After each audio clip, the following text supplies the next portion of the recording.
앞으로 이런 데이터 센터나 아니면 이런 데이터를 가진 기업들에 대한 모니터링이 강화가 될 거고요.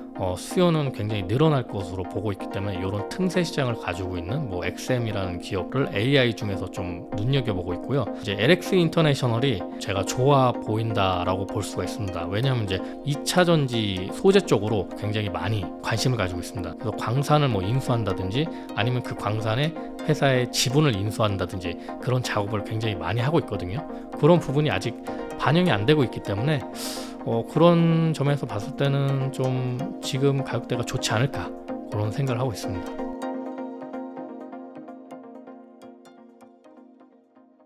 아니 이게 세 달에 16만 9천 원 맞아요, 웅달님? 네, 맞습니다. 3개월 다 해서 어. 이렇게 4개 강의에 16만 9천 원. 아닙니다. 요거에 한 곱하기 3.5 정도는 준비가 되어 있습니다. 그리고 어마어마한 분들이 강의를 하십니다. 이렇게 다 해서 16만 9천 원인 거죠? 네, 맞습니다. 와, 지금 강의 숫자로 진짜 치면 대박이네. 12강 정도가 되는 것 그렇죠. 같아요. 12강에 16만 15,000원 9천 정도 원. 되는 거죠, 한 강의? 그러니까요. 그러니까 15,000원이면 네, 보통 대학생 과외도 한 5만 원 하는 것 같은데 이런 게 진짜 진정한 혜자인 것 같아요. 네. 삼성전자, SK하이닉스 반도체의 1분기 실적이 시장 예상치보다 더 좋게 발표됐는데요. 2분기 실적은 어떨까요? 2분기 실적은 1분기 실적보다 더 좋을 것으로 보고 있습니다. 왜냐하면 반도체, D램 가격도 굉장히 많이 올라왔고요. 낸드 플래시 가격도 많이 올라가고 있습니다. 그렇기 때문에 실질적으로 매출과 영업이익이 늘어날 수밖에 없고요. 특히 중국 쪽에서 매출도 지금 살아나고 있기 때문에 그런 부분이 아마 또 영향을 미치게 될 거고요. 그 다음에 가장 주목을 받는 HBM 매출이 또 많이 오르고 있습니다. 그런 부분들로 따져봤을 때 뭐 2분기 실적은 아마 더 좋을 걸로 예상을 합니다. 그렇다면 반도체는 반등에 성공했다고 볼 수 있을까요? 당연히 반도체는 반등을 했죠. 왜냐면은 SK 하이닉스 같은 경우는 8만 원대에 머물렀을 때보다 지금 20만 원까지 올라왔잖아요. 그러니까 2배 이상 올랐고요. 삼성전자 같은 경우도 SK 하이닉스보다는 많이 오르진 못했지만 뭐 4, 5만 원대에서 지금 7, 8만 원대 왔다 갔다 하잖아요. 그러니까 50% 정도 올라왔기 때문에 어느 정도 이제 상승률을 유지를 하고 있다라고 보고 있습니다. 삼성전자보다 SK하이닉스가 더 큰 폭으로 오른 이유가 있을까요? 많은 분들이 지금 이제 반도체주가 반등을 하다 보니까 관심들이 굉장히 많고요. 특히 SK 하이닉스 같은 경우에는 삼성전자보다 더 많은 상승률을 기록을 했습니다. 그러니까 8만 원대에서 뭐 지금 20만 원대 왔다 갔다 하니까요. 2배가 넘게 올랐는데 삼성전자보다 더 많이 올랐잖아요. 그 부분이 바로 HBM 때문이거든요. 근데 왜 HBM이 그럼 얼마나 수익이 되길래 그렇게 오를 수 있느냐라고 궁금하실 수도 있겠는데요. HBM이 사실 뭐 예를 들어 SK 하이닉스 경우를 봤을 때 전체 반도체 비중에서 10% 정도 된다고 합니다. 그런데 매출이나 아니면은 뭐 영업이익적인 부분에서 특히 영업이익적인 부분에서 40%를 차지한다고 해요. 그러니까 생산은 10%밖에 안 되는데 이익률은 40% 이상이 나온다고 하니까 굉장히 큰 수익원이 되는 거죠. 그렇기 때문에 HBM 생산이 조금만 더 늘어도 이익률이 굉장히 높아지는 구조가 되고 있습니다. 물론 엔비디아에서 얼마나 많이 또 팔아주느냐가 관건이 되겠죠. 근데 엔비디아에서 젠슨 왕이 이런 이야기를 했어요. 앞으로 2, 3년간 우리의 경쟁자는 없을 것이다 라고요. 그렇기 때문에 HBM도 마찬가지로 엔비디아의 매출에 따라서 굉장히 영향을 많이 받게 될 거고요. SK 하이닉스가 삼성전자보다 우위에 있는 이유는 뭐냐면 HBM의 진심이었기 때문입니다. 왜냐하면 삼성전자 같은 경우에는 HBM이 뭐 이렇게 빨리 잘 될 거라고 생각을 안 했기 때문에 중간에 HBM 사업부를 없앴거든요. 근데 SK 하이닉스 같은 경우는 진념을 가지고 HBM 사업을 계속 끌고 갔고요. 특히 뭐 HBM 쪽으로는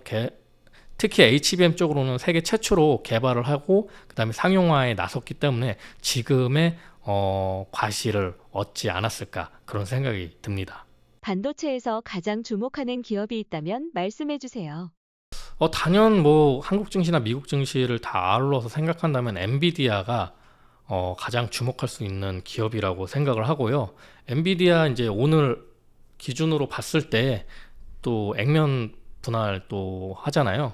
그래서 이제 그런 부분으로 이제 한국 분들이 굉장히 많이 또 엔비디아에 투자를 지금 하고 있는 걸로 보고 있습니다. 그래서 이제 엔비디아 관련돼서 그런 부분으로 봤을 때 HBM, 특히 HBM 쪽으로 우리나라 SK 하이닉스가 상당한 이익을 보고 있고요. 그런 부분에서 계속 연달아 생각을 해보자면 투자할 수 있는 아이디어는 굉장히 많이 보이는 걸로 볼 수 있습니다. 엔비디아가 엄청 많이 올랐는데 앞으로 더 오를 수 있을까요? 지금 엔비디아 주가가 주당 1,100달러 왔다 갔다 하는데 이제 천비디아라고 그러죠. 천비디아. 옛날에 테슬라 생각이 나는데요. 테슬라도 맨 처음에 뭐 그렇게 시작을 했죠. 그래서 이제 천슬라라고 할 정도로 올랐다가 또 액면 분할을 해서 지금은 이제 1,000달러대가 아닌데요. 엔비디아도 약간 그런 비슷한 모습이 보여지고 있습니다. 그렇기 때문에 지금 어떻게 보면은 가격대가 굉장히 과열됐다라고 볼 수도 있겠지만 엔비디아 성장세를 또 본다면 지금 가격대에서 더 상승을 할 수 있겠다라는 생각도 듭니다. 최근 AI만큼 관심이 뜨거운 섹터가 없는데요. 앞으로도 AI 강세가 이어질까요? 아무래도 미국 증시를 보면 인텔이 시가총액 1위고요. 2위가 엔비디아입니다. 그런 모습을 봤을 때 마이크로소프트 같은 경우도 오픈 AI 때문에 이 정도까지 올라간 거거든요. 엔비디아 같은 경우는 이제 하드웨어, 그러니까 인공지능 반도체를 만들다 보니까 이렇게 올라간 건데 미국 증시를 봤을 때 한국 증시도 그런 영향을 많이 받을 수 있겠다라는 생각이 들고요. AI 종목에서 사실 미국에서 대표 종목으로는 엔비디아를 볼 수가 있는 거고 한국으로 봤을 때는 SK 하이닉스라고 보시면 될 겁니다. 결국 소프트웨어까지 만드는 기업이 큰 성장을 하는 것으로 알고 있는데 SK 하이닉스와 엔비디아는 앞으로 어떨까요? 뭐 SK 하이닉스 같은 경우에는 이제 칩을 만드는 회사이긴 한데, 그러니까 반도체 만드는 회사죠. 하지만 엔비디아 같은 경우에는 반도체뿐만이 아니고 플랫폼을 만들고 있습니다. 그렇기 때문에 뭐 인공지능 반도체, 자신들이 만드는 인공지능 반도체에 대한 플랫폼을 만들고 있고요. 거기다가 이제 특히 로봇에 관련된 플랫폼도 만들고 있습니다. 최근에 이제 엔비디아 젠슨왕 회장이 나와서 했던 얘기가 뭐냐면 AI의 마지막 단계는 로봇이다.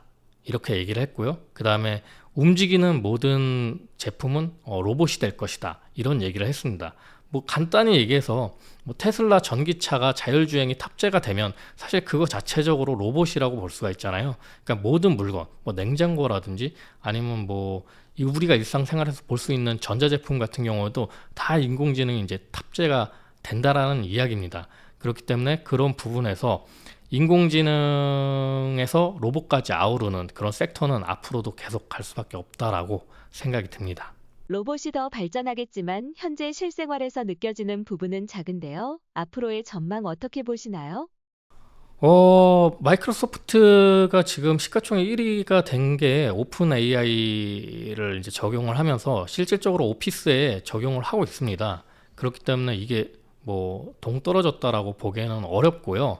인공지능이 지금 이슈를 받고 그 다음에 계속 투자가 진행이 되고 있는 부분을 봤을 때 데이터 센터가 늘어나고 있잖아요. 데이터 센터가 늘어남으로써 뭐 삼성전자나 SK 하이닉스의 매출도 계속 늘어나고 있고요. 그런 부분이 실질적으로 눈으로 보이고 있기 때문에 옛날에 닷컴 버블처럼 그렇게 닷컴만 붙어서 막 올라간 거다라고 보기에는 굉장히 좀 힘들 것 같습니다. AI나 로봇에서 가장 주목하는 기업이 있다면 말씀해 주세요. 제가 AI 쪽에서는 주목을 하고 있는 기업은 엑셈이라는 기업이 있습니다. 이 엑셈이라는 기업이 어떤 부분을 하냐면 데이터 센터에 있는 뭐 모니터링 같은 걸 하는 기업이거든요. 그러니까 뭐 은행이라든지 뭐 조선 뭐 여러 가지의 기업들에 대한 데이터를 가지고 모니터링을 합니다. 그러니까 이게 문제가 있는지 없는지에 대해서 그런 부분을 판독할 수 있는 프로그램을 만드는 회사인데요. 이 회사가 최근에 굉장히 많은 오더를 받고 있어요. 근데 이제 이런 프로그램 만드는 회사는 사실 인력이 자산이잖아요. 그래서 최근에 인력도 굉장히 늘어나고 있고요. 굉장히 사세가 커지고 있습니다. 그래서 앞으로 이런 데이터 센터나 아니면 이런 데이터를 가진 기업들에 대한 모니터링이 강화가 될 거고요. 수요는 굉장히 늘어날 것으로 보고 있기 때문에 이런 틈새 시장을 가지고 있는 뭐 엑셈이라는 기업을 AI 중에서 좀 요즘에 눈여겨보고 있고요. 다음으로 로봇에는 우리나라 같은 경우에는 사실 로봇의 핵심이 되는 반도체를 만들고 있기는 하지만 뭐 사실 머리 두뇌에 해당하는 뭐 CPU라든지 AP 같은 경우에는 뭐 만드는 경우가 많지는 않잖아요. 우리나라는 메모리 반도체다 보니까 그렇다 보니까 이제 뭐 반도체는 뭐 부수적인 거고 그 다음으로 생각할 수 있는 게 뭐냐면 로봇에서 좀 하드웨어적으로 굉장히 중요한 게 로봇 관절이거든요. 그 관절에 들어가는 부품 중에 감속기라고 있습니다. 이 감속기가 굉장히 많이 들어가요, 로봇에. 관절마다 들어가신다고 보시면 돼요. 그렇기 때문에 그 관절마다 들어가는 감속기에 강자가 있습니다. 우리나라에서 SPG라는 기업이 있는데요. 이 기업을 좀 눈여겨보고 있습니다. 말씀해주신 것 이외에 주목하는 섹터나 산업이 있을까요? 최근에 주목하는 섹터 중에 하나가 뭐냐면 자원입니다. 자원. 그래서 우리나라에서 자원 수급을 잘해야 되잖아요. 왜냐면 우리나라는 자원이 없는 국가이기 때문에 자원을 얼마나 싸게 잘 들여와서 가공을 해서 비싸게 파느냐. 이게 가장 우리나라의 핵심적인 산업 구조라고 볼 수 있는데요. 이 가공무역에서 중요한 이 자원을 그럼 어떤 기업이 지금 선점을 하고 있느냐 봤을 때 제가 봤을 때는 이제 포스코 인터내셔널이나 LX 인터내셔널 정도 보고 있고요. 그 중에 요즘에 이제 LX 인터내셔널이 조금 제가 좋아 보인다라고 볼 수가 있습니다. 왜냐하면 이제 포스코 인터내셔널 같은 경우는 이미 어느 정도의 상승을 보였고요. LX 인터내셔널 같은 경우에는 약간의 이제 포스코 인터내셔널보다는 큰 상승이 없었거든요. 대신에 지금 최근에 LX 인터내셔널 같은 경우에는 석탄 트레이딩 비중이 조금 높습니다. 그래서 옛날에는 이제 이게 친환경이 아니다 보니까 주목을 못 받았지만 지금은 이제 갑자기 이제 더워지거나 특히 인도 같은 경우는 폭염으로 인해서 50도 이상 치솟고 있잖아요. 그러다 보니까 인도 같은 후진국 같은 경우에는 석탄 발전을 좀 많이 돌릴 수밖에 없고요.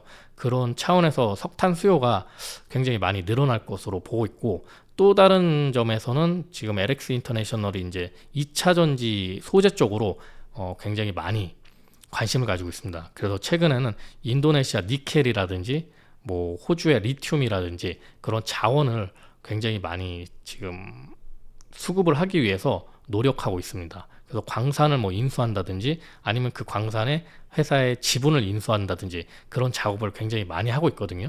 그런 부분이 아직 반영이 안 되고 있기 때문에 그런 점에서 봤을 때는 좀 지금 가격대가 좋지 않을까 그런 생각을 하고 있습니다. 7월에 한 번, 9월에 한 번 이렇게 2번 강의하는데 해외 거래소 사용법으로 강의를 하거든요. 저는 기왕이면 해외 거래소를 이용하면 더 쌀 때 살 수 있고 팔 때도 더 비쌀 때 팔 수 있거든요. 해외 거래소에서 쓸만한 거래소를 일단 골라주고 그 중에서도 우리가 자주 쓰는 메뉴 그 정도만 우리가 익혀도 충분하거든요. 그리고 두 번째 강의는 팽돌이 작가님 알트코인을 너무 해박하세요. 네, 뭐 하나 이렇게 툭 던지면은 모르는 알트가 별로 없으세요. 네. 팽돌이 작가님은 알트 뭐 가졌나요? 네, 저라면 그냥 안정적으로 비트코인 안 사고 이더리움을 반을 사겠습니다. 뭐 이런 식이에요. 정말 시원시원하게 다 알려주거든요. 제가 생각하기에 가장 목말라 하는 코인 강의는 팽돌 작가님이 아닐까 저는 그런 생각이 듭니다. 근데 앨리스원님 책이 지금 베스트셀러에 계속 올라가고 있거든요. 네, 그런 앨리스원님이 주제까지 너무 핫해요. GTX 노선 따라 돈 되는 투자처 추천. 네, GTX가 핵심이지 않습니까, 사실. 그렇죠. 책에도 지금 부록으로 들어가 있잖아요. 지도 네. 속에 아파트 단지명 이런 거 다 나온단 말이에요. 찝어주는 그거 정말 시원시원하세요. 그거 어떻게 네. 보면 7월 달은 좀 시원시원한 분들이 모였다. 맞아요. 네. 이호석 대표님은 투자 전반에 관해서 매크로도 잘 보시고 다 다루시잖아요. 그렇죠. 고래동 공부는 진짜 다 모실 수 있구나. 진짜 이게 보통 커뮤니티가 아닙니다. 여러분들이 원하시는 분들은 우리가 뭐 섭외력이 워낙 좋아서 다 모실 수 있어요. 그래서 제가 이제 8월에 준비한 강연은 이제 네. 앞으로 2년 부자될 계획 세우기예요. 보통 강의를 할 때 주요 내용 골자가 제가 평소에 읽는 책 그리고 그거를 내 삶에 어떻게 적용하고 있는지 그리고 특히 이제 부의 관점에서 이야기를 많이 하려고 하거든요. 2025년 말까지가 또 한 번의 퀀텀 점프가 있을 시기라고 봐요. 그리고 그 과정이 지금 만들어져 가고 있고요. 그래서 제가 이번에 비트코인으로 벌고 빌딩으로 한번 작은 마침표를 한번 찍어보려 하는 이런 계획들을 한번 설명하면서 이런 플랜이 어떻게 나오게 됐는지를 이제 책의 내용, 이론을 백그라운드 삼아서 설명을 한번 해드리려고 해요. 필 작가님 정말 밸런스라는 말이 맞게 거시경제도 보시고 유동성도 보시고 정책도 보시고 하면서 비트코인, 알트코인, 그것도 메이저 알트코인 뭐 이더리움이나 솔라나 이런 거부터 뭐 자잘한 코인까지, 그리고 굉장히 막 공격적인 밈 코인들도 있잖아요. 그런 거를 다 섭렵을 하시면서 밸런스 있는 투자를 강조하신단 말이에요. 무조건 알트만 하면 안 된다. 그렇다고 비트코인만 해서도 안 된다. 선견지명이라고 할까, 그게 있으신 음. 분이니까 저는 정말 기대하고 있습니다. 막내 아들이 엄마한테 차근차근 알려주듯이 뭐 이런 느낌으로 강의를 해주시거든요. 그게 호필 작가님의 가장 장점이라고 생각합니다. 네. 그래서 요번에 9월에 많은 분들이 생각하시는 부동산 관심이 저도 요즘 많이 올라오는 게 느껴지고, 피부로도 그러니까요. 네. 현장에서도 가격도 올라오는 게 사실 많이 느껴지거든요. 이 24년 9월 시점에 2025년을 맞아서 내 집 마련을 하시려는 분들, 무주택자분들 혹은 네. 1주택자인데 갈아타시려는 분들, 일시적 1가구 2주택으로 좀 재산을 불려보시려는 분들, 이런 분들에게 꿀팁을 좀 드릴 수 있는 좀 구체적인 방법. 네, 저는 항상 월급쟁이의 입장에서 큰 어떤 노동소득이 많지 않는 분들, 평범한 분들을 대상으로 하니까 한 200에서 300만 원 정도 버시는 분들 충분히 따라 하실 수 있는 그런 현실적인 부동산 강의 좀 준비하고 있습니다.